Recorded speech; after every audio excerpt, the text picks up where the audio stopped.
Менде виза ештеңе жоқ. Виза ашып, Англияға барып орналасқанша қанша теңгем болу керек? Виза аштыру қанша болады дейді. Енді Англия фирмасына жұмыс визасын аштыру үшін сізде міндетті түрде загранпаспорт болу керек. Және де көбісі сұрайды, мен загранпаспортым пустой, жарай бере ме деп. Әрине, жарай береді. Сіз ешқандай елге шықпасаңыз да, загранпаспортыңыз пустой болса да, жұмыс визасына тапсырып көре берсеңіз болады.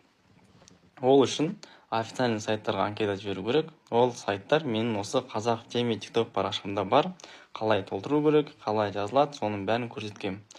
Енді виза қанша тұрады дейді. Виза шамамен бір 220 мың теңге кетеді. Және де одан бөлек, егерде сіз Англия фирмасына бірінші рет бара жатқан болсаңыз, көп сайттар сізге бірден туда и обратно билет алғызады. Бір ол шамамен 400-450 мың теңге кетеді. Одан бөлек, осы расходтардан бөлек, Англияға барғанда жеткенде айлыққа дейінгі азық-түлік, анау расходтарыңызда бір 100 мың теңге салып алсаңыз жеткілікті.